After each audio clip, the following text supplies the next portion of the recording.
People versus Alexandra Paul and Alicia Santurio, 22 CRs 01898 and B, counsel and the defendants are present outside of the presence of the jury. Mr. Carolan. Your Honor, yesterday one of the jurors asked a question and she talked about sort of her experience and knowledge of sort of rendering and other sort of outside things that are going to bear on the facts of this case. And it sort of just ate at me throughout the rest of the evening.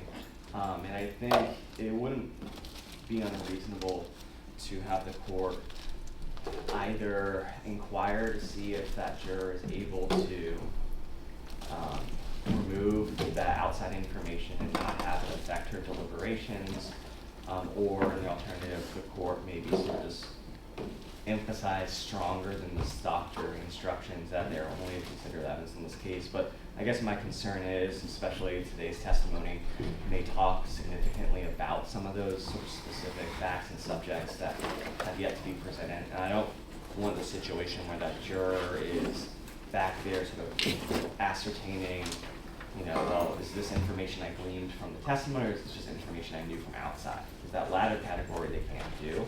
And I think that's just sort of concern that I have at this moment. Yeah. I think a brief inquiry might make sense. Okay. Your Honor, at this point, I don't believe an inquiry would be necessary. I believe he's referring to the juror who said she has some general knowledge that chickens are used for other things than Yeah, I forgot the number, but it's number 8. Number 1, there was some testimony in cross-examination about awareness that chickens were used for other things, and we expect further testimony today. I believe this is an issue that is, number 1, not anything that should be instructed on right now, but number 2, we can readdress it at the close of evidence to see if it's something that needs to be further addressed, but I would disagree that it needs to be addressed at this point. Where jurors are allowed to bring their common sense and experience outside, and based off the evidence, I don't think there's a need for an additional instructions. Okay. Well, I think I remember the jury briefly mentioned about it, but I think the nature and extent of that juror's knowledge and experience regarding rendering was never really explored by either side. And so I think it's appropriate to address this juror that he is not, this is more than common experience. This is about knowledge that is very specific to this case.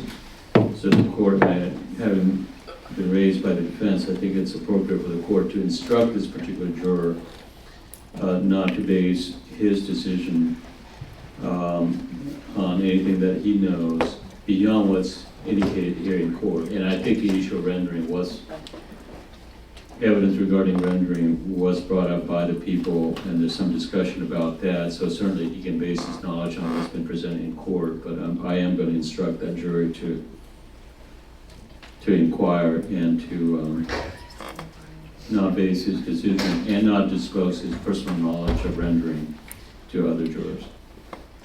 But in some ways, it's already, I suppose, it's already been disclosed through his question. But.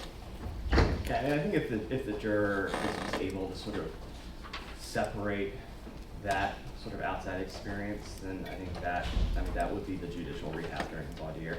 Sure. In any event, and is juror number 8 who's a juror number 8. Okay, why don't we call it juror number 8 in first? Your Honor, I would just join in the motion and add that it's not just about rendering, but specifically to Foster Farms. Sure. From a friend at Foster Farms that talked to me about this process. So, Your Honor, does the sequestration order apply to non-testimonial proceedings? Because we do have one witness here, and I think the state had a witness in here too, but who just stepped out. Was your witness just here? Okay. Should I ask my witness to step out? Well, if your witness has already testified, they don't need to. If they haven't testified, they do need to step out. Okay. Dr. Rosenberg, if you could step out. Thank you. Thank you. Are you ready now? Yes, juror number 8. Can you just ask your witness? Check our only potential remaining witness is not out there. Okay.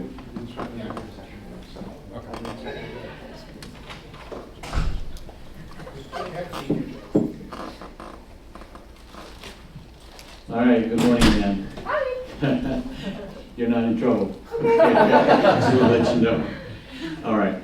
But you did ask a question yesterday, I believe, that I want to have a little bit more understanding, in-depth understanding on that, and that is, I think you asked a question about rendering. You have a friend who works at foster farms, and this friend had discussed information, or disclosed information to you about rendering practices at foster farms before, right? Okay, and how long was this ago when you had this discussion with this friend? Probably last summer, the last Okay. time we talked about, I mean, he talks about work a lot, but I don't necessarily listen to him. Okay, The last time I think we talked about processes at foster farms and not just like him complaining about his boss or whatever. yeah, It's probably last summer. okay. All right, so, you know, the evidence of rendering was brought up here and asked by the people, one of the witnesses already, so I think some of that have been discussed here in open court. But the question I have for you is, can you know, other than what's already brought up here in open court, would you be able to make a decision, well, two things. In deliberation, okay, you cannot base your decision on anything else that you might know about foster farms practices from your friend or any other source, other than what's brought up here in court. Do you understand what I'm saying? And would you be able to separate those things out and base your decision only on the things that's brought here in court? Yes. Okay, you can do that. Yeah. All right, I know it's difficult to do, but you have to make that distinction. And even if, for example, some of the things that are brought up here in open court, you may have a deeper knowledge about foster farms practice than what's brought up here in open court. Or you may have information about foster farms practices that are perhaps inconsistent or contradictory to what's brought up here in open court. In either of those situations, you're going to have to disregard your personal knowledge and base your decision only on the evidence brought up in this court. Do you understand that? Yes. And can you do that? Yes. Okay. Secondly, in deliberation, critically important that you not disclose to the other jurors, okay, about what you know personally about foster farms, the issues of rendering or other practices at foster farms. Other than, obviously you can talk about the evidence that's here in open court that's been brought up, but you can't talk about your personal knowledge of what happened there. Do you understand that? Yes, sir. And will you promise not to do that? Okay. Counsel, anything else? No, you're not. All right, okay, thank you, man. Okay, yeah, appreciate, yeah, you're good. I think you can stay there, which is very good. We'll bring the rest. The rest, good.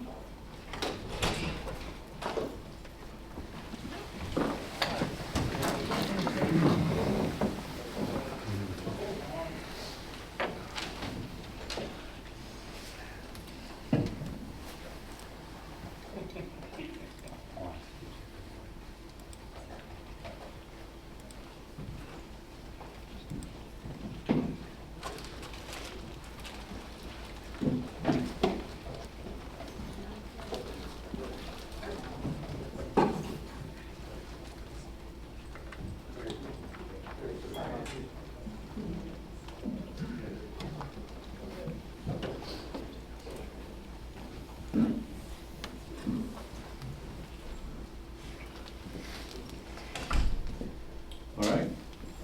Have a seat, ladies and gentlemen. Okay, good morning, ladies and gentlemen. I hope all of you are okay. Have passed that storm yesterday. Mercedes, I'm glad you're here. You made it okay from Los Baos? Okay, very good. All right. We'll go back on the record on People versus Alexandra Paul and Alicia Santurio, 22 CR 018998 and B. Defendants and counsel are present. All 12 jurors plus the 2 alternates are present. All right, we'll resume with testimony this morning. And when we broke up yesterday, I think the defendants have not closed yet. So Mr. Xiong or Mr. Little, Mr. Caraway, defense may call their next witness. Your Honor, the defense calls Dr. Sherstin Rosenberg. Okay. Dr. Rosenberg, okay. And Your Honor, may I approach? We are going to use one of the marked exhibits. Yes. During Dr. Rosenberg's examination, Yeah. actually a few of them. So we'll grab a few of them.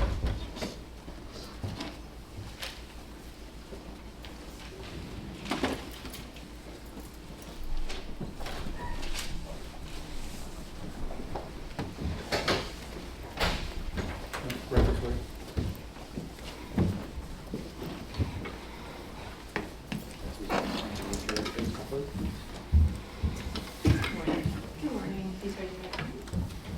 Do you solemnly swear that the evidence you shall give in this matter now before the court shall be the truth, the whole truth, and nothing but the truth, so help you God? Yes, I do. Thank you.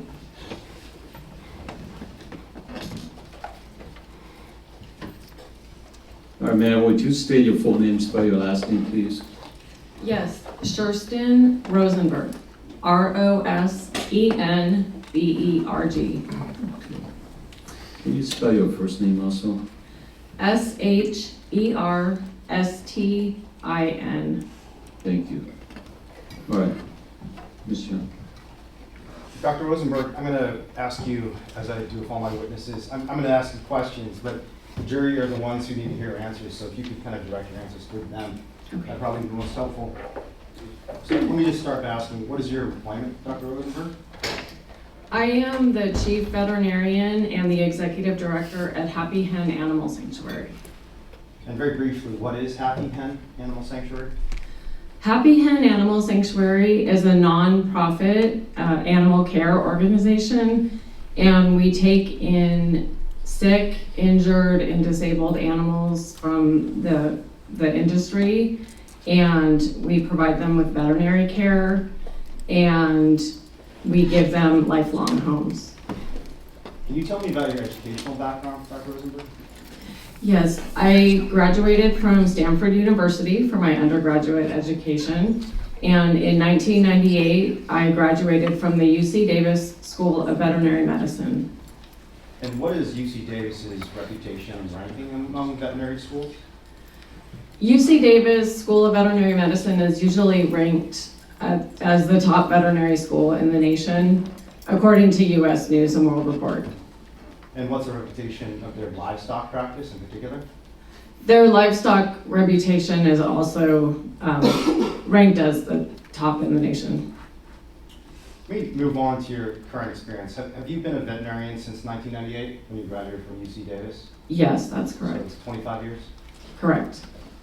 And I'm going to ask you about your current practice as chief veterinarian at Happy Hen. What is your role as chief veterinarian at Happy Hen? What does it entail? I am charged with all of the veterinary care for all of our almost 200 current residents, and I assess their condition on a daily basis, ongoing assessing and reassessing their condition, and provide them with the needed care and instruct staff as to also how to provide supportive care. And actually, let me back up. How long have you been chief veterinarian at Happy Hen? It's been almost 10 years now, since 2014. And over those almost 10 years, how many animals have you personally treated at Happy Hen? Happy Hen has had almost or over 1,200 residents in those years. And what types of animals are these? The vast majority of them are chickens, but we also have other species, including ducks, turkeys, and large animals like cattle and pigs. Okay. And when you say vast majority, is that over 700, over 800, over 1,000? I would say more than 1,000 have been chickens. I'm going to ask you now about your experience with commercial animal agricultural facilities. Let me just start there. What is your experience with veterinary care at commercial animal agricultural facilities? Right, so, over the years, I have visited a large number of commercial animal agriculture facilities for various species, but also several facilities with chickens. And I've been involved with removing hundreds, several thousand chickens from farms. These were chickens that were deemed no longer commercially viable by the farmers and also by myself. And we removed these chickens from the farms, and the sickest chickens were brought back to Happy Hen Animal Sanctuary where they could receive veterinary care. And in these kind of experiences where you're handling, I think you said, thousands of animals that have been deemed commercially viable, were you primarily responsible for examining their condition and healthcare? Yes, I was. I was the veterinarian. And so, I guess, does your experience, and I think you answered this, does your experience involve taking animals who have no further value to the industry?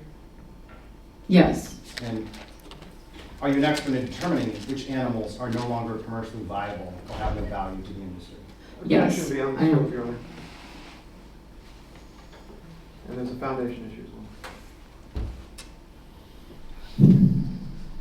And there's also a vagueness issue. The term commercially viable doesn't define all processes in which chicken is processed. Well, the objection is staying in terms of vagueness. Are you an expert in determining which animals can be sold to humans for consumption? Yes.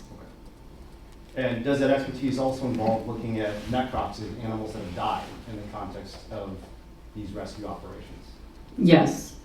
How many necropsies have you looked at over your, well, let's just say over the last 10 years since you started Happy Hen? Oh, hundreds. Hundreds of necropsies. Yeah. Dr. Rosenberg, do you have experience in preventing transmission of disease between animals and human beings? Yes. In fact, that's one of the most important things that I'm charged with as a veterinarian is preventing disease transmission. If you were to come to Happy Hen Animal Sanctuary, you would need to disinfect your tires and your shoes before coming on our property. We're very serious about preventing disease being brought on, because even one sick animal that, you know, maybe somebody's car has driven over fecal material from that animal, that could spread and infect all of our birds. And does your training experience involve reviewing relevant veterinary protocols and laws regarding transmission of animal disease? Yes. Dr. Rosenberg, have you testified in a judicial or legislative proceeding before? Yes, many. So how many legislative proceedings have you testified as an expert witness in? I would have to stop and count, but quite a few. And can you recall how many courtroom proceedings you've testified in as an expert witness? I believe I have been an expert on 8 legal cases. And do all these involve the condition and value of farm animals? Yes, they do. And do all of them involve diseases spread by farm animals? Yes. And your clients in these cases, have they been mostly animal protection organizations? Yes, they have. And does that include Direct Action Everywhere, the organization that the 2 defendants are a part of? Yes, it does. Final list of questions about your expertise, just to establish your qualifications.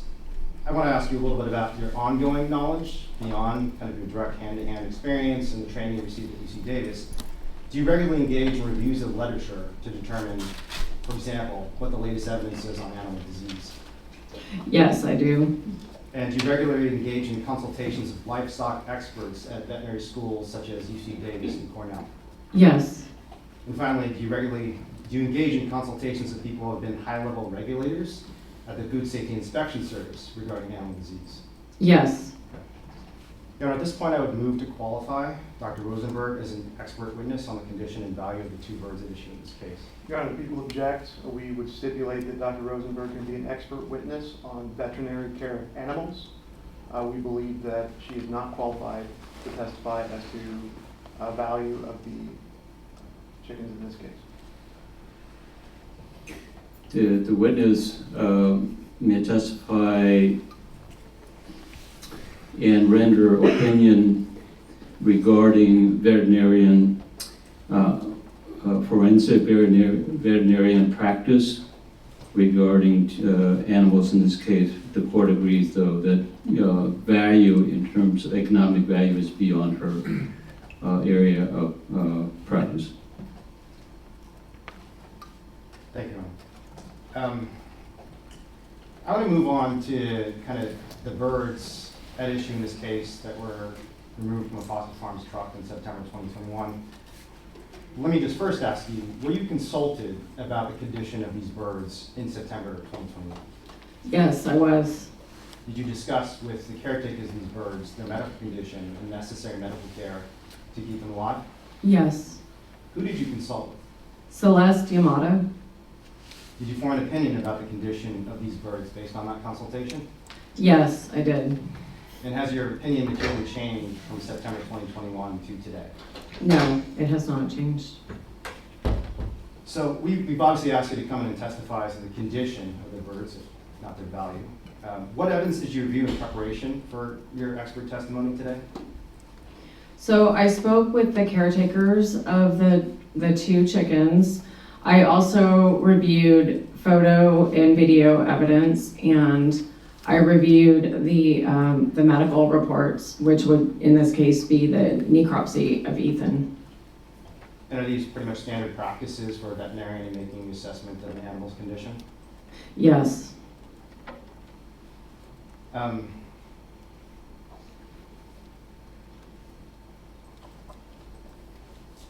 Why is the disease or medical condition of a chicken important in assessing their commercial viability? Objection, Your Honor, beyond the scope. She is not qualified as an expert on value. Commercial viability is not an issue. Your Honor, may I approach?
All right, the objection sustained. You may ask your next question.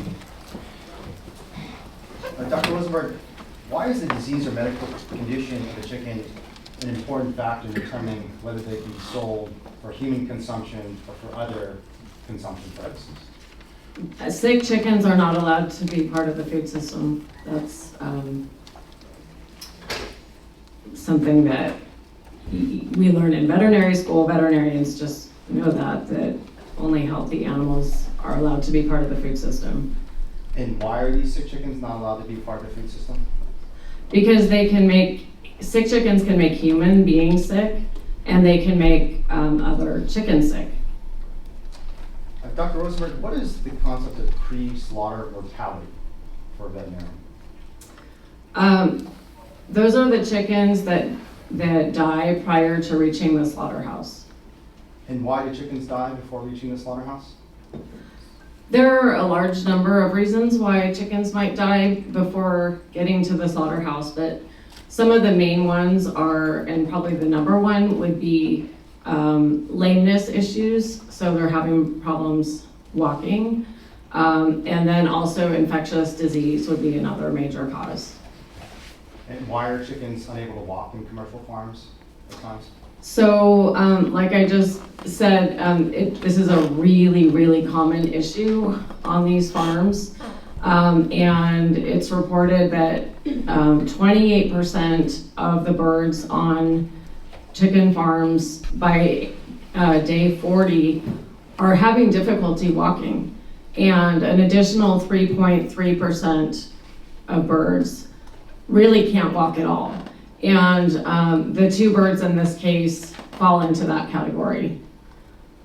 And why are chickens, I think you mentioned another reason chickens will die before reaching slaughter. Why are chickens diseased at times in commercial farms? So it's cheaper to keep the birds crowded together in unhygienic conditions and not to provide veterinary care for these birds. It's an economic model that makes sense for the industry. And that's basically the reason. And when you talk about pre-slaughter mortality, is this just birds who die naturally, or are they dying because they're cold? Right, so that's important. It's important for the people that work on these farms to identify any animals that are unable to walk or are sick, and ideally any sick animals would be quarantined away from the other animals to prevent disease transmission, and they would be treated. Unfortunately, that economically doesn't work out well on these farms, and so the animals are generally cold or killed. And so nationwide, whether due to culling or a natural death, how many chickens die from pre-slaughter mortality? About 500 million chickens every year die before reaching the slaughterhouse. And what happens to those chickens? Objection beyond the scope. Or oral. They generally are disposed of at landfills. And Your Honor, I'm going to make the same objection based off the answer. Okay. The objection's over.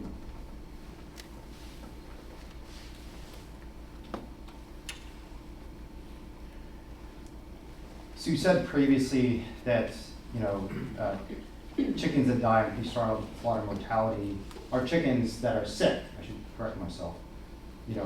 Cannot be sold to consumers or others because of disease risk. Would this include animals who are dying from pre-slaughter mortality? Objection, Your Honor, beyond the scope. Form of the question. The objection's over. You can answer. I'm sorry, can you ask one more time? I'll clarify the question. The question is just, you testified previously that the animals that are sick can't be sold because of the disease risk. Correct. So That same objection, Your Honor, that phrase can't be sold. Well, we're talking about, the issue is for human consumption, right? Would you clarify that? for human consumption for other purposes, I think as a veterinarian, Dr. Rosenberg has expertise in whether animals should be sold for any purpose. Well, I think her testimony was for human consumption, so we'll just stay with human consumption. Can't be sold for human consumption. Well, let me lay some foundation then. Dr. Rosenberg, as a veterinarian, do you have to be able to track the regulations of veterinary protocols for transporting animals for any purpose? Yes, I do. And do you have to know about quarantine regulations, for example, regarding animals that have disease, regardless of whether they're at a sanctuary, at a commercial farm, or really any other purpose? Yes. And that's part of your expertise and training? Yes, it is. And that's part of what you've been doing for the past 10 years? Yes. With that foundation, is it your understanding that when an animal is sick, they should end up in this 500 million animal category of police slaughter mortality? Yes, absolutely. And they should not be sold for any purpose? Objection, Your Honor. Correct. May counsel approach. Yes.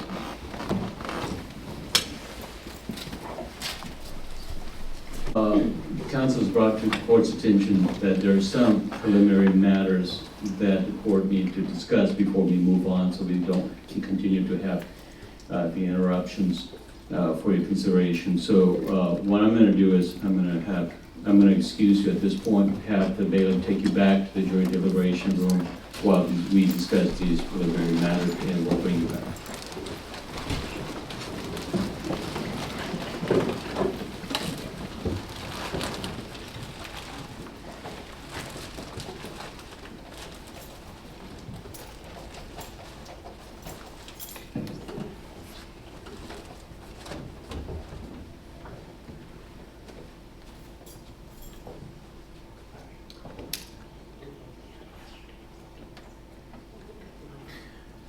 or outside the presence of the jury. Okay. All right, Mr. Young, the court now is going to entertain a 4-2 hearing regarding the witness's experience and expertise with regard to industry practice beyond human consumption of disease or condemned animals.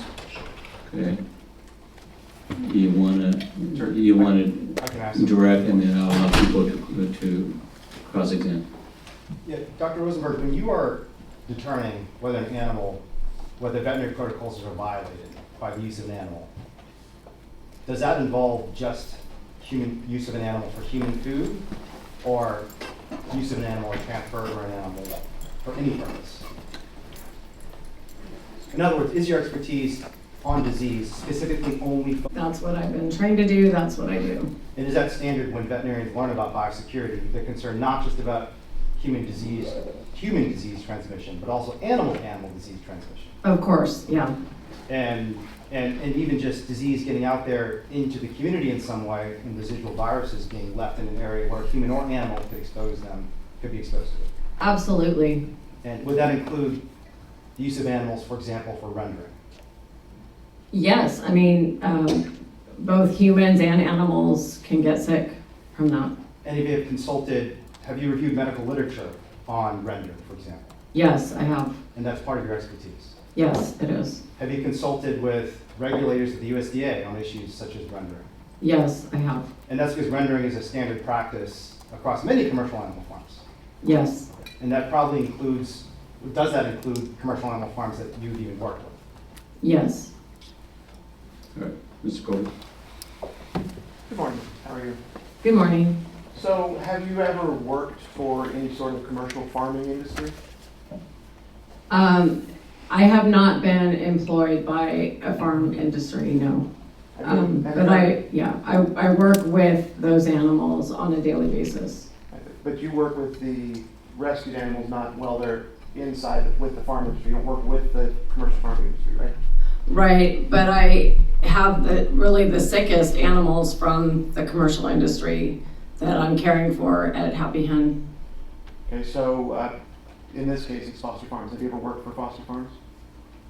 I have not been in their employment, no. Have you ever served as a FDA inspector for any sort of government facility or a commercial, not government facility, commercial farm? No. Have you ever, beyond the activism and advocacy of direct action everywhere, have you participated with any commercial farming interests in any other way? Participated with them, I mean. I have, in my testimony for legislative issues, I've testified regarding, Proposition 2, which involved the industry. So your testimony was on behalf of who in that situation? It was on behalf of yes for Proposition 2. Thank you. Now, the experience you have testifying in court and dealing with these animals, it's only after they were moved from the commercial farming industry? No, I've been actually at the farms. With permission? Yes, Okay. So how many times? several. And is that to like retrieve the chickens that they're volunteering to you or something like that? I've been several times actually removing the chickens, but also many times just, visiting farms and, as part of being a veterinarian. Okay, thank you. No further questions, Your Honor. My objection stands. Your Honor, then redirect. Yes. You testified that you've never been a USDA inspector yourself. Correct. You've consulted with USDA inspectors, though. Correct. In fact, you've consulted with the former chief veterinarian of the Food Safety Inspection Service, correct? Correct. Okay. And that's part of your expertise as a veterinarian. Yes. You're consulting with people who are on site who are veterinarians at these facilities. Yes. And I think you testified you haven't been employed by a commercial animal farm, correct? Correct. But you have worked with commercial animal farms in assessing kind of the condition of the animals, which ones are viable, which ones are not. Yes, And that's not necessarily for human food consumption, it's for any purpose. For example, whether it's even safe to take the animals from the farm. absolutely. I mean, I'm always thinking about all of those issues. And that experience involves, I think you testified, thousands of animals? Yes, And you've personally been the veterinarian in charge of ensuring that these animals are safe, for example, to take from the farm. yes, Okay. And these are commercial animal farms. yes. Right.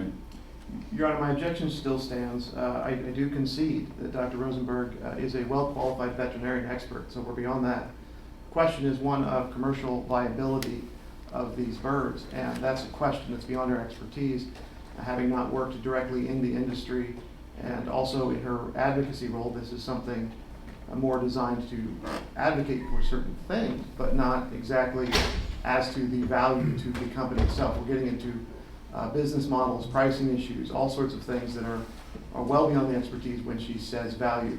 And I would agree that her testimony can relate to poor medical condition, however they phrase that. And in relation to human consumption, I believe there's a nexus to veterinary practice. I understand that. But when we start getting into commercial practices, value for any purpose, that is still well beyond expertise here of this particular witness. Having no business experience with the commercial farming industry other than dealing with the health and welfare of animals. That's a separate issue. So with that, our objections is remaining. All right. Your Honor, if I could just add, I'd like to put on the record that we disclosed, it's the first sentence, I think, of our disclosure about Dr. Rosenberg as an expert witness, that she will testify as to the condition and value of the animals. And disclosure. Secondarily, let me just finish, sir. Thank you. Secondarily, I think she testified very clearly, while she hasn't worked in the industry, she's worked at commercial animal farms, handling thousands of animals, and she's talked to USD regulators who determine when animals can be transported for any purpose, not just for human food consumption. Any purpose, because disease transmission is what vets are experts in. So a disease can be transmitted not just from a human to another human being, or from an animal to a human being. They can be transmitted from an animal to an animal. They can be translated from an animal into animal feed. They can be transported from an animal into even compost that a dog might dig up and get sick from. And all the veterinary protocols she is an expert in, the regulations she is forced to comply with as an expert in animal disease are related to these subjects. This is what she's been doing for the last 23 years of her life, and for the last 10 years, I would not just say she's an expert in these areas. She's one of the world's foremost experts, given that she's handled thousands upon thousands of animals, specifically animals in the situation of the two chickens we were talking about today. Animals that are deemed no longer commercially viable. What can we do with them? Can they be transported? Do they have a disease? Do they need to be treated? Do they need to be quarantined? I think she's entitled to testify as to those subjects, and I can't think of a better witness, frankly, other than the chief veterinarian. I just finally say, under the prosecution's view of whether a veterinarian can testify viability for anything other than human food consumption, even USDA inspectors themselves do not work for the industry. She is one step away from a USDA inspector in that she consults with USDA inspectors. If a USDA inspector or a veterinarian who consults with USDA inspectors cannot say when it's appropriate, when it's not appropriate to handle an animal in a particular way, then who can? It's not just commercial vets, it's also government regulators, it's also veterinarians who are experts in this area who work with government regulators to determine when commercially unviable animals are allowed to be transported. All right. Anything else? Objection stands, Your Honor. Good. She can testify as to what happens to, in terms of her practice, in terms of standards, or what happens, what should happen to chickens who are diseased or condemned. She can testify as to whether it's for human consumption or any other things.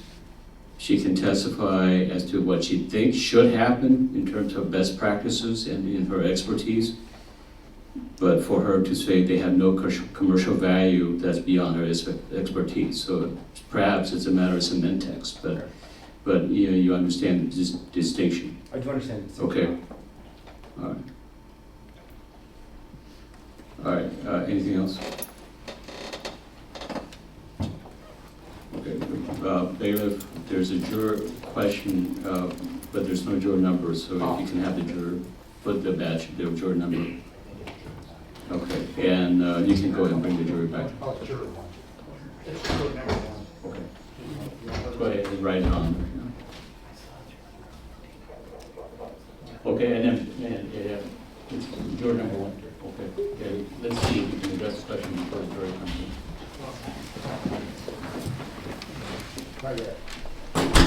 Jurors are back, and counsel and defendant present. Okay, we'll resume your examination of Dr. Rosenberg. Mr. Sutton. Dr. Rosenberg, we were talking about what happens to sick animals, and let me just back up and say,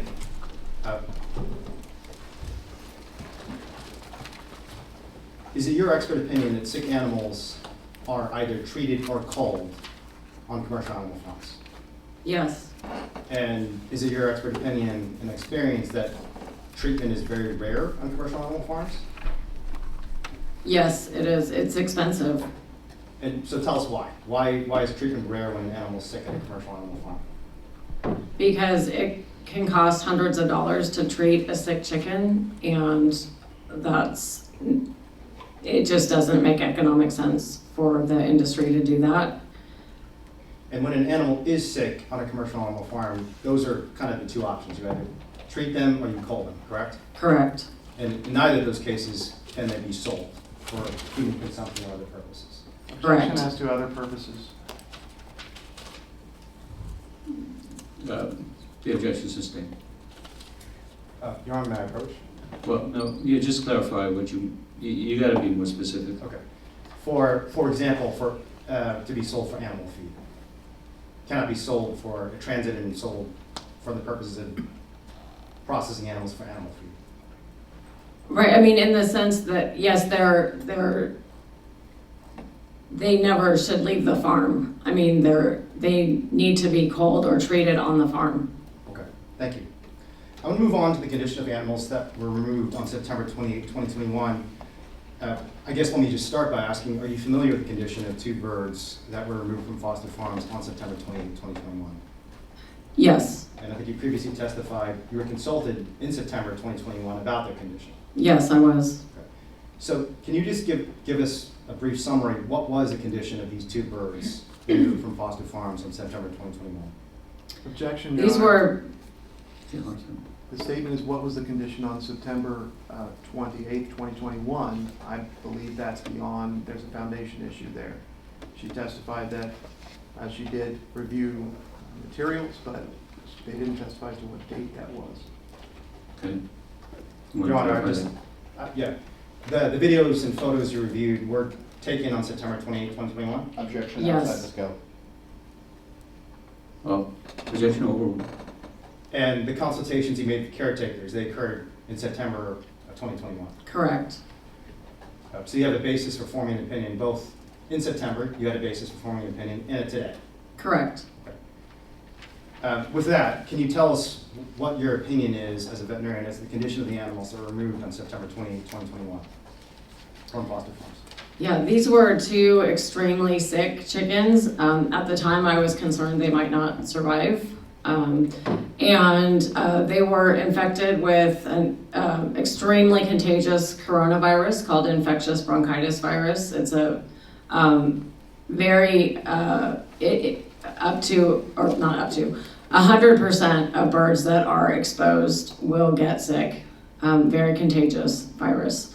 They also were infected with two bacteria that can make human beings sick. And what were those two bacteria? Enterococcus faecium and E. coli. Beyond kind of the infections you thought these birds had, were they exhibiting any symptoms you were concerned about as a veterinarian? Yes, they were very lethargic. They had poor appetites. They had pale combs, and they were significantly they were unable to walk. Your Honor, I'm gonna ask permission to play for the witness what's been marked as exhibit, or defense exhibit 203.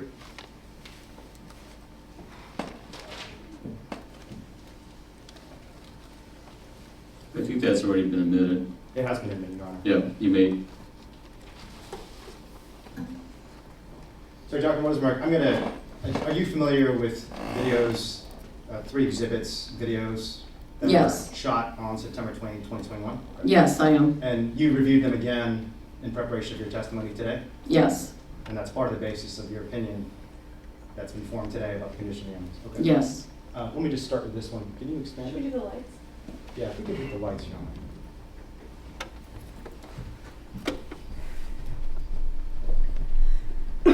Dr. Rosenberg, I don't know if you can turn around and watch this video. It's behind. It's up you can there, see it over too. there. Okay, great. But we're just going to play this video for a bit and ask you to comment on its clinical significance. Okay.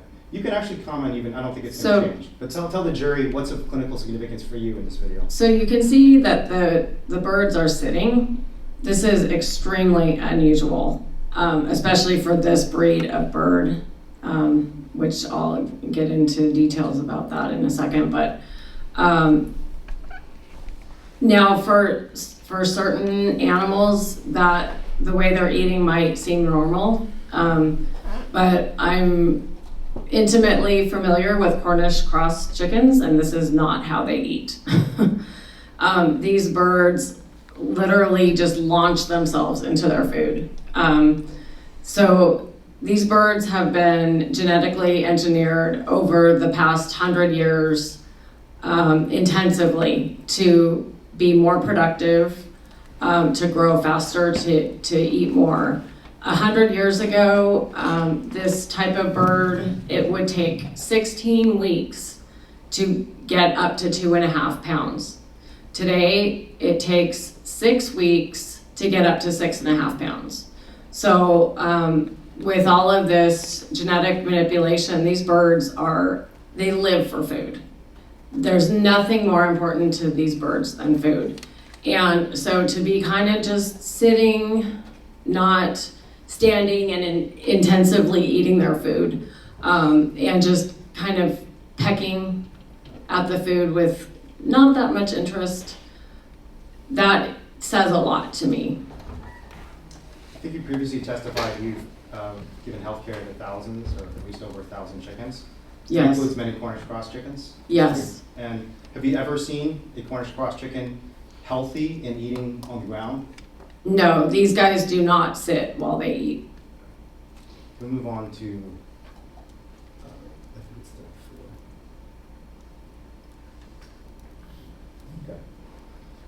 4. Okay. Dr. Rosenberg, did you review Exhibit 34 or 203 in this, in the trials exhibits marking system before your testimony today? Yes, I did. Let's just play this real quick, and I want you to comment on the clinical significance of what we're saying in this video as it's being played. So we can see the bird here, he is trying to stand, and he's unable to, and his right leg is extended out to the side. That's very unusual. You can see these guys are both kind of sitting. There's food in front of them. They didn't walk over to the food. You can see that the food has been brought to them because they are unable to get to the food. And that's something that's really important to think about too, because on a farm, of course there's food and water out, but the birds have to be able to walk over to the food and water in order to consume it. And so if they are unable to walk, that's basically a death sentence because they're going to starve to death. So without having food and water brought to them, these guys would starve to death if they were not cold. Is there anything in their body condition that is concerning to you? I mean, I noticed that they have, their combs are extremely pale, and they don't have a lot of energy. They're lethargic. Let's move to the last video. And this has been marked, you can pause it. This is marked as Defense Exhibit 203, it's file 33. You reviewed this video as well, correct? Yes, I did. And medications are being delivered to these chickens. Is it your understanding these medications were the medications that you advised the chickens needed to receive? Yeah, I talked to Celeste and told her what I would do for chickens in this condition based on medications that were available. Yeah. Okay, we can go to play.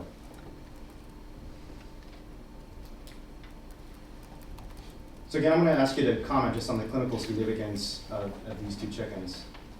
and So, their behavior. so you can see that the chicken in the foreground, he just stood up and then it just exhausted him, the whole process of standing like that, and then he just sat back down. You also have to keep in mind these chickens are in a new environment, so it would be very normal for them to be walking around and exploring, and instead they're sitting in place. And you notice on and off they make an attempt to stand up and walk away and are unable to do that. And then I don't know if you can see it well, but there's a point here, maybe it's coming up here, where the chicken that's closest to us, he stands up, and then as he sits down, you'll notice that his eyes close. And again, chickens are prey animals, and so they're always on alert. And so to be in a new place that they've never been before, and not walking, and then closing their eyes as if it's just too much effort to keep their eyes open. And I think we're trying to get that here, so you can see for yourself.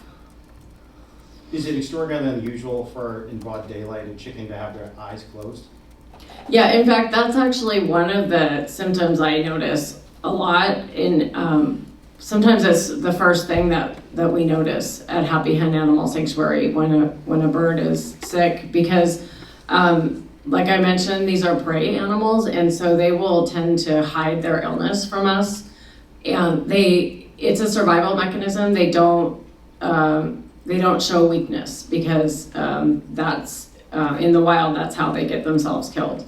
So sometimes you don't know that they're sick until right up till before they die. So the fact that he's showing us this sign is very significant. Are you aware of medications provided to these chickens? Yes. Okay. And as a consulting veterinarian, can you just tell us what medications were provided to these chickens? Yes, they received an antibiotic called Clavamox. They received a non-steroidal anti-inflammatory medication for pain called meloxicam, a dewormer called ivermectin, and also a joint supplement called Procosa. So it sounds like 4 medications. Correct. Is that consistent with the idea that these chickens were very sick? Yes. And are these medications consistent with the idea that the chickens were lame? Yes. We can turn this off. Dr. Rosenberg, what is a necropsy? A necropsy is basically an autopsy for animals, and this is one of the ways that we determine cause of death and diseases that animals were suffering with before they died. Are you familiar with the necropsy that was performed for one of the chickens in these videos? Yes, I am. Your Honor, may I approach the witness? You may. I'm going to approach you for what's been marked and admitted as Defense Exhibit 204. I think you've seen this document before, but I'll give you a chance to familiarize yourself with it. Your Honor, permission to publish to the jury? That's not been officially admitted. Any objections? It has been admitted officially. That's been admitted? Yes. I didn't recall It has that. admitted on it. We talked It was about admitted through Ms. Santurio. Oh, it was. Yeah. 204 was admitted. Okay, all right. I'm sorry. You may publish it. I might need some help in using this thing because I'm not an expert bailiff. Get you started.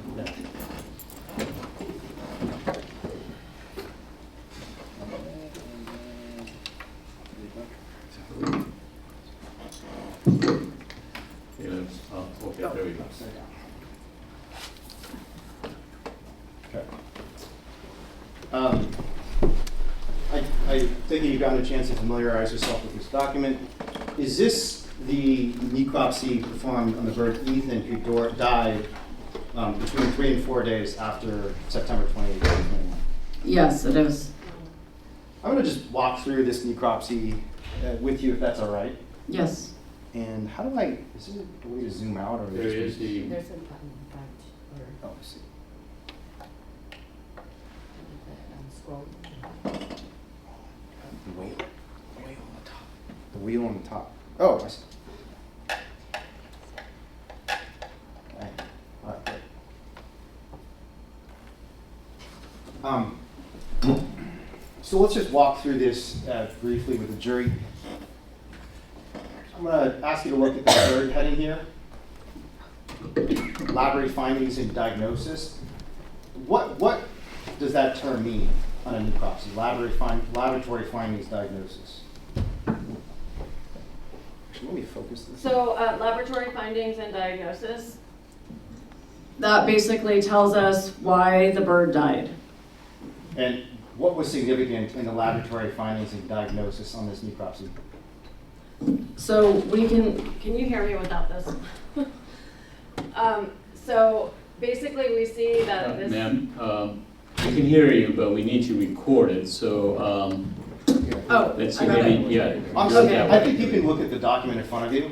Okay, I think that's fine, because they can see the document. okay. So you can talk in the mic and look at the document in front of you. Okay, so you can see that this chicken had sepsis, gout, and infectious bronchitis virus. Sepsis is a very dangerous blood-borne infection, usually with bacteria. And gout is also very deadly to chickens. It's generally caused by kidney failure.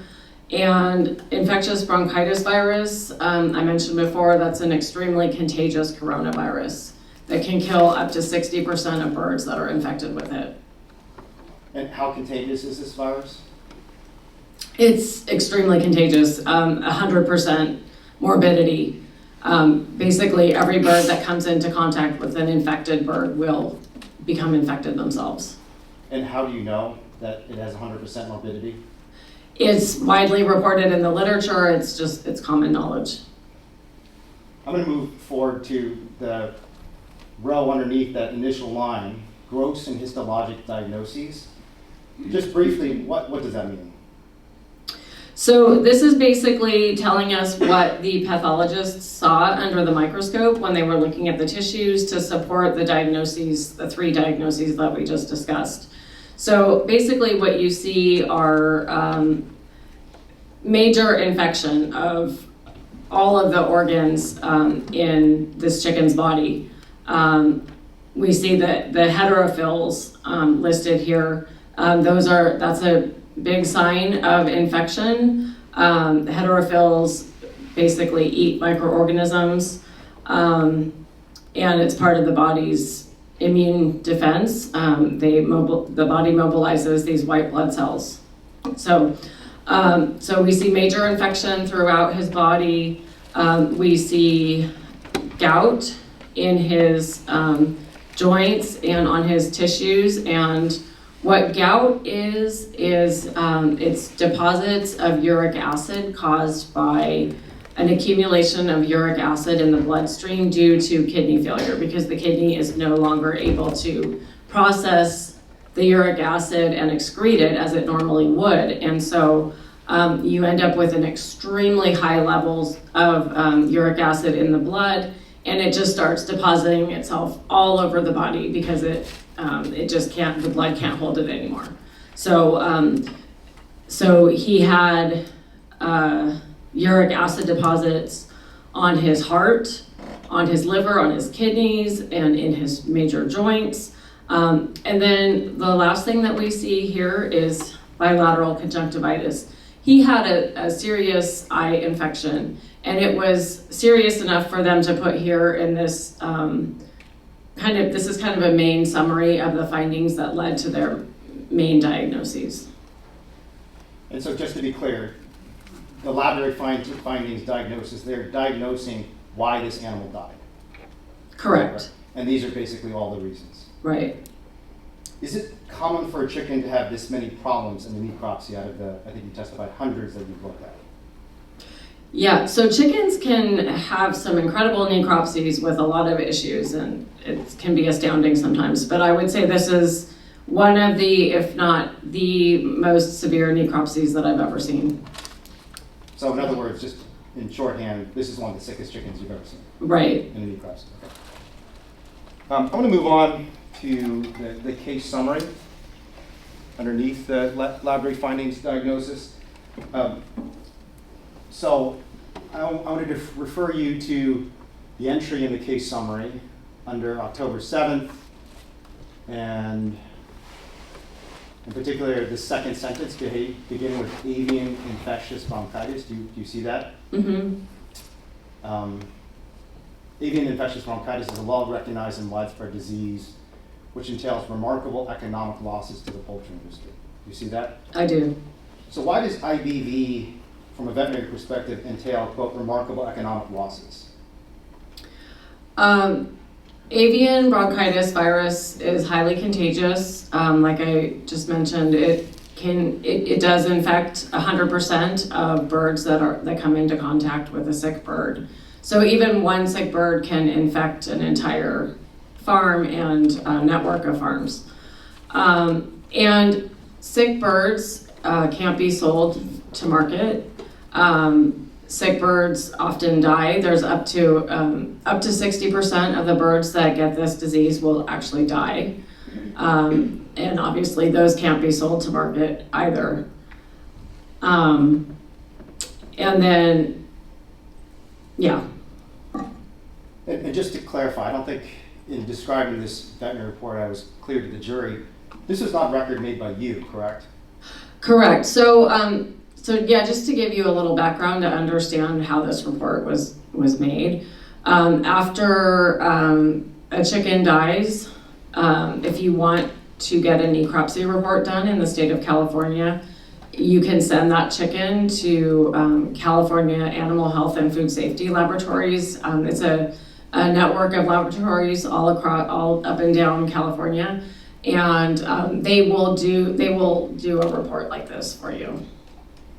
And this particular report was done through University of California, Davis, correct?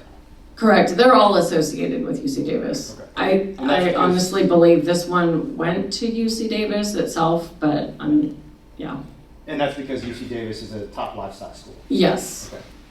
And so this is an independent assessment by a veterinarian and by the veterinary pathologists who have nothing to do with you or with any animal advocacy organization? Correct. And in fact, the CAFs, the organization I just mentioned that's associated with Davis, they were actually created in order to protect the food system in the state of California. So these are all livestock veterinarians. So I want to ask you a little more about this term, remarkable economic losses. Remarkable economic losses means that animals are dying and lost, and not just the specific animal, but other animals too, correct? Right. I mean, if you have one sick animal, you can end up with losses of thousands of other animals and sickness in thousands of other animals. So loss doesn't mean just that you lose the one animal, but it's a negative for the entire farm, potentially. Right. And it's very dangerous. Yeah. Also negative for other farms? Yeah, I mean, that's a huge issue that it could spread to other local farms. Would it also be a negative for other people who just have chickens as pets if there was an IBV outbreak?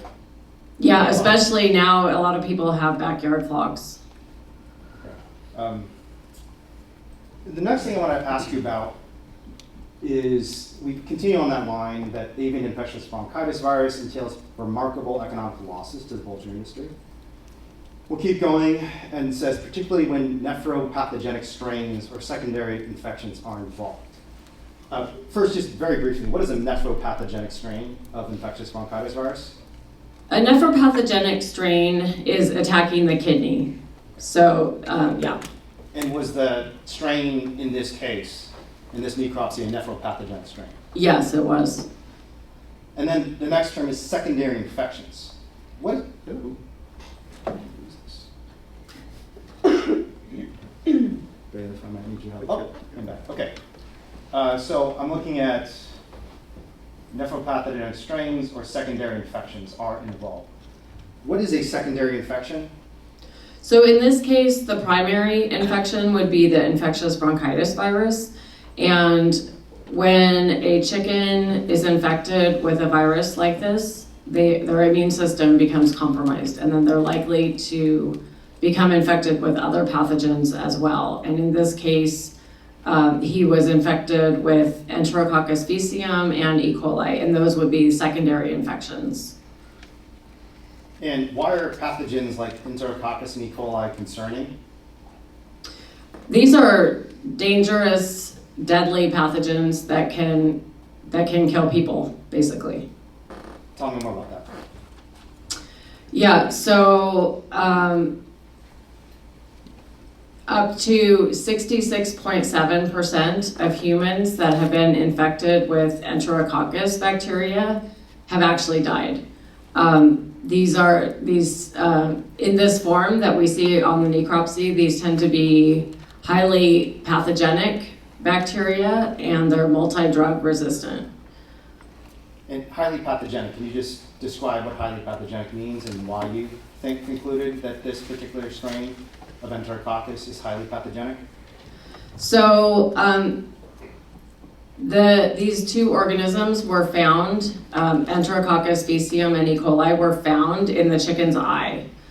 These are normal commensal organisms of the GI tract. So can I just stop you? What is a commensal organism? Oh, sorry. Anyone who doesn't- So E. coli and Enterococcus normally live in the GI tract. So if we were GI tract is in the intestinal tract. So if you were to take a swab of feces, you would expect to get E. coli and Enterococcus on that swab. So that I would not be concerned about that. That would be expected. But in this case, they actually took a swab of his eye and did a culture of that on a petri dish, and it grew out these two organisms. And that tells me that that these are pathogenic forms of these organisms, because anytime you have an extra intestinal outside of the intestinal tract, an infection like that with these organisms, by definition, that means that they're pathogenic. And pathogenic organisms, pathogenic E. coli and Enterococcus have very high rates of multi-drug resistance. so. Just so I can explain in layman terms and understand, is it your opinion that because these bacteria came up in places you wouldn't expect them, they were particularly dangerous? Exactly. Okay. And another thing that's important to note is that Ethan had been taking antibiotics for 3 or 4 days before this, and he still had those bacteria. These are the antibiotics you previously referenced, and we saw videos. Yes. So even after 4 days of antibiotics, he still has an extremely pathogenic infection of Enterococcus. Correct. In a place that you would not expect it. Correct. Okay. Just to reiterate, we've talked about these diseases, but what percentage of birds with this strain of IBV and these secondary infections, what percentage will die? Up to 60% will die. And what's your basis for determining that up to 60%? 60? It's 60 or 16? 60, and it's reported in the Merck manual. What is the Merck manual? It's a well-respected veterinary manual that basically reports about all different veterinary diseases and conditions, and veterinarians consult with it frequently. So this is obviously a necropsy of one bird. What is the likelihood that another bird that was immediately physically adjacent to this bird also had the same infections like IBV that this bird had? It's virtually 100%. And how do you know that? Based on the 100% morbidity rate and the fact that, so like I mentioned earlier, 100% of birds that come into contact with an infected bird will get sick. And we know Ethan was infected, and Jax was in contact with him, and he was exhibiting symptoms as well. So he had it too. Just a couple more questions about this necropsy. I want to direct you to the clinical history, and you see this trouble walking, splayed legs, lost all color and calm and waddles and died shortly after. Are these symptoms consistent with the symptoms you saw in the video footage from September 28th? Yes, I mean, I saw they were having trouble walking, they had joint disease, and I can't speak to lost all color right before dying, but they were very pale. So they were very pale even before they died? Correct. Okay. And these are symptoms that are being noted in the veterinary record. I think the date of this record is, may I actually just clarify this? Well, actually, we'll talk about the date of the record in just a moment. But your understanding is this record was taken around September 28th. Correct, just reaffirming that the record was from September 28th. They're not making these observations 2023 based on video footage. They're making these observations based on information they had at the time. Right, and at the time, right before death, too, which was a couple days later, yeah. So I just want to look at gross observations, and this is where we'll get some of the dates. You see the line that says a male 6-week corn cross chicken that died on October 2nd, which is between 3 and 4 days after September 28th, correct? Correct. And I just want to ask you, are the symptoms the birds exhibit on the videos from September 28th consistent with the diagnosis you're saying on this necropsy? In other words, does it appear from this necropsy and the video footage we previously reviewed together that whatever sicknesses are being identified on this necropsy were also present in the birds on September 28th? Yes, it does. Okay, and why? Why are you confident these birds were sick? Not just on October 2nd when they died, or when one of them died, but also on September 28th, 4 days before. Okay, so we saw that both chickens were unable to walk. And the infectious bronchitis virus, this was a nephropathogenic strain, so it would have wiped out their kidneys and caused uric acid buildup in their blood, and then deposits were being made in their joints. This was already present the day that they were removed from the truck. We saw that on the videos. We saw that they were having trouble walking. So they were already infected with infectious bronchitis virus at that time. And just in addition to that, if we need any other evidence, it's just preposterous to think that they would have gotten an infection like this after leaving the farm, after being away from all of the other birds, because this is an infectious disease that comes from other birds. So the last thing I'm going to ask you about on this necropsy is the bacteriology. And I just want to point out the first line they list in bacteriology. Actually, first, what is bacteriology?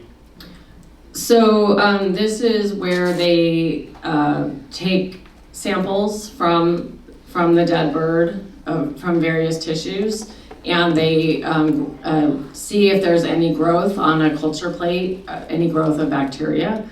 And in this case, they checked, because the reason they checked his eye is they noticed inflammation in his eye when they looked at him. And so they did a swab of his eye, and that's when they found the Enterococcus faecium and the E. coli.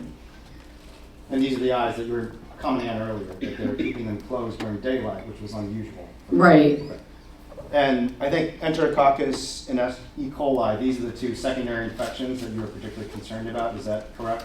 Right, and so, yeah, we should also keep in mind too that one of the causes of death was sepsis, and even though they didn't culture his blood, but it would be reasonable, and this is what I think, is that the blood infection that he had was with Enterococcus faecium and E. coli. So he had these organisms not just in his eye, but throughout his body, throughout his tissues. So a very heavy load of these organisms all throughout his body. I think you previously testified that Enterococcus infections in hospital lead to up to 66.7% of patients dying, correct? Correct. Are there a large number of people nationwide who die of Enterococcus infections?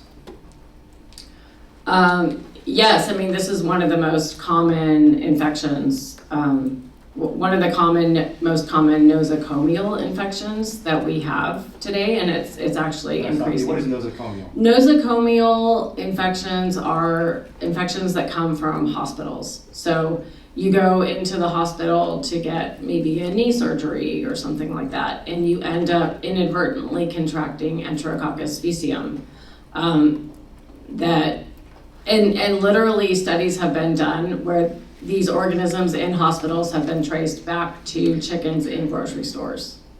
And if you do get unlucky enough to get one of these infections in the hospital, these are multi-drug resistant bacteria, so the antibiotics that the doctors want to use on you, they don't work. Maybe you get lucky and they do, but up to 66.7% of people will die. Thank you. We'll move on now, and just a couple rapid questions. I don't think you have to go into the details of exactly what you would do to try and keep an animal like Ethan or Jax alive, but just roughly, I think you mentioned to me previously that there are just kind of a number of standard things you'd almost have to do just to give a bird like Ethan or Jax a chance at survival. How much would that care cost in your experience as a veterinarian? So we're looking at a minimum of $210 to $405. Okay. And that's, I really lowballed it. I really underestimated the cost of care and went with the minimum that I would do. And would that guarantee the chicken survives? No, it would not. Would that guarantee the chicken does not spread disease? No, Because after all, this chicken was given antibiotics and still had infectious pathogens, correct? correct. Is it legally permissible to process chickens for meat who are sick with these diseases? Objection calls for a No. legal conclusion. The objection is sustained. As a veterinarian, are you required to regularly consult with legal experts and know the law of what is allowed and not allowed in terms of treatments for animals? Yes. Objection beyond the scope. Objection sustained. Is it allowed under veterinary protocols that you've been trained under to process chickens for meat who are sick with these diseases? No, it's definitely not. Is it allowed under veterinary protocols to process chickens for meat who are being treated with antibiotics? No. And you've mentioned this previously a little bit, but this necropsy was about one chicken. Based on your observations of the video, your review of the medical records, and your consultations of caretakers, was Jax exhibiting, the other chicken, Jax exhibiting symptoms similar to Ethan? Yes. So why did he survive? Part of it Question was, speculation. Your Honor, this is the veterinarian who's consulted with in the care of these two chickens. I mean, she's entitled, if anyone's entitled to testify as to why one chicken survived, it's the veterinarian who's consulted with caring for them. She's not entitled to testify to a specific chicken as to why a specific chicken lived. The objection is sustained.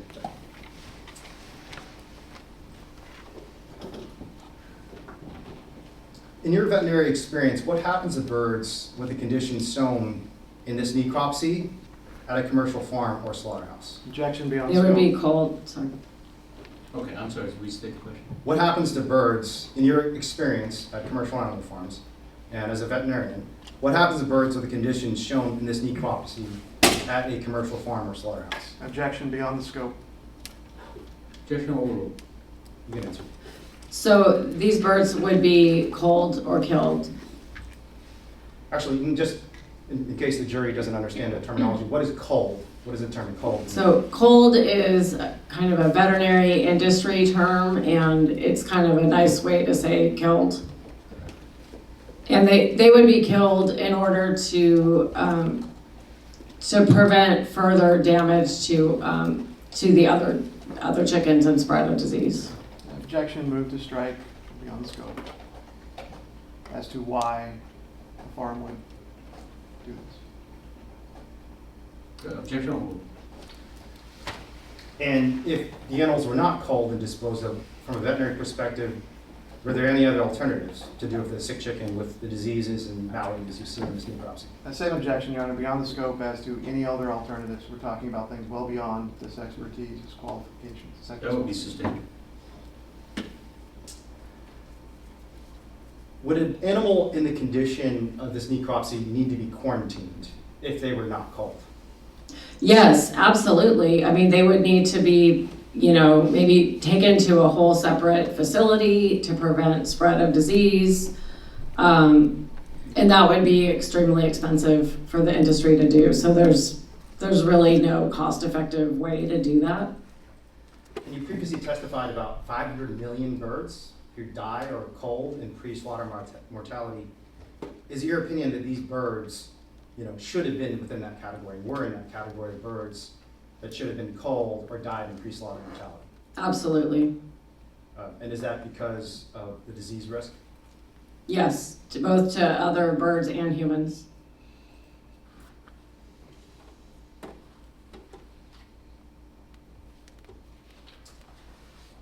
So, is the threat of disease to consumers from sick animals at places like foster farms, is it hypothetical, or have there been actual disease outbreaks?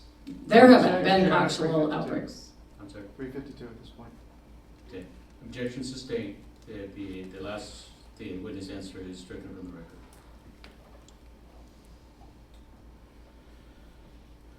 Was there a real rather than hypothetical risk that these two individual chickens could have caused a disease outbreak? Yes.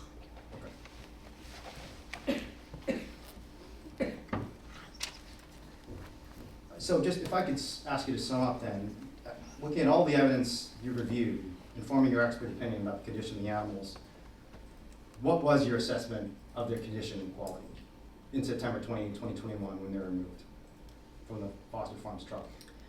So these were extremely sick chickens that posed a risk to all of the other birds at foster farms in the network, as well as extreme risk to human consumers as well as workers.